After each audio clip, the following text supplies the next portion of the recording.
You told me 2 years ago I'd be writing this. I would have laughed in your face. Back then, my life looked fine. Not perfect, nothing ever is, but stable. Mark and I had been married 8 years, together for 11. We'd met in the most cliché way possible. My car broke down in a grocery store parking lot, and he offered to help jumpstart it. He was charming in that quiet, steady way that makes you feel safe without realizing you've stopped looking over your shoulder. We built a life together. We bought a modest house in a quiet neighborhood. We had our daughter, Lily, 5 years ago. He was a hands-on dad, the kind of guy who'd read bedtime stories in silly voices and make pancakes shaped like animals on Sundays. And then there was Anna, my best friend since university.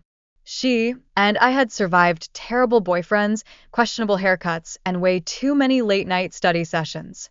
She was the maid of honor at our wedding. When Lily was born, she was in the delivery room with me, holding my hand while Mark cut the cord. It felt like I'd won the life lottery, a loving husband, a best friend who was practically family, a beautiful little girl. If there were cracks, I didn't see them. Arc 2, the subtle cracks. It started small, almost unnoticeable. One night in late September, Anna came over for dinner. It was a normal evening. Wine, pasta, conversation. At one point, Lily wanted me to read her a bedtime story, so I went upstairs. When I came back 20 minutes later, they were sitting on the couch just a little too close. Not touching, but leaning in, eyes bright, laughing at something I hadn't heard. It was so quick, so subtle, that I convinced myself I was imagining it. Don't be ridiculous, I told myself. These are your two favorite people in the world. But then there were the texts. Anna started messaging me less, but I'd see her active on Instagram at odd hours. Mark began guarding his phone, taking it with him to the bathroom, flipping its screen down on the table. One evening, I was chopping vegetables when his phone buzzed. Anna's name lit up the screen. The preview read, "I can't stop thinking about last night." I froze. My heart actually skipped a beat. Before I could grab it, Mark swooped in, picking up the phone with a casualness that felt rehearsed. "What's that about?" I asked, trying to sound light. He laughed. "We were talking about that show we both watch. You know, the cliffhanger from last night." He kissed the top of my head, like punctuation. "Don't worry so much." I laughed too, but it felt like swallowing glass. Arc 3, the escalation. After that, my brain wouldn't shut up. Every small thing felt loaded. Mark started working late more often. Anna suddenly had meetings that made her cancel our plans. When I did see her, she seemed distracted, almost guilty. One night, I decided to poke at it. Over coffee, I asked, "Hey, you and Mark seem to be texting a lot lately." She didn't miss a beat. "Oh, yeah, he was asking me about a gift for you. Your birthday's coming up, remember?" She smiled, but it didn't reach her eyes. I nodded, but my gut twisted. 2 weeks later, I set my little test. I told Mark I'd be working late, even though I had the evening free. I drove aimlessly for a bit, parked around the corner from our house, and waited. His car was already in the driveway. 15 minutes later, Anna's pulled up. My pulse was in my ears.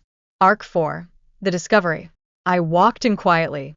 The living room was empty, TV murmuring in the background. Voices floated from upstairs.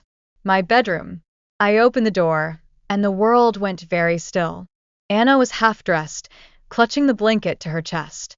Mark was sitting on the edge of the bed, shirtless, his expression not of shock, but irritation, like I'd interrupted something important. For a second, I couldn't breathe. Then I heard myself scream. I grabbed the lamp from my nightstand and threw it at the wall. Anna started babbling. "It's not what it looks like," which was so absurd I almost laughed. Mark stood, saying, "Calm down, let's talk." That only made me angrier. I told them both to get out. Anna tried to approach me. I stepped back like she was poison. "You are my sister," I spat. "I hope you choke on each other." They left. I locked the door and collapsed on the floor, shaking so hard I could barely breathe. Arc 5, the fallout. The days after were a blur of crying, screaming, and numb silence. Mark claimed it had only happened twice. Anna sent a long message about how she never meant to hurt me, and still cared. I blocked them both. Lily kept asking where Daddy was. I told her he was staying somewhere else for a while. I stopped eating. I stopped sleeping. My therapist later said I was in shock. Arc 6, the divorce war. If you've never been through a divorce with a cheater, let me tell you, it's not just about paperwork. It's war. Mark fought me on custody. He wanted 50-50, despite having never taken on half the parenting before. We argued about the house, the car, even the damn coffee machine. Every mediation session was a performance. He'd show up in a nice suit, pretending to be calm and reasonable, while I sat there barely holding myself together. In the end, I got full custody. He got visitation every other weekend. I kept the house. But I lost something bigger: my ability to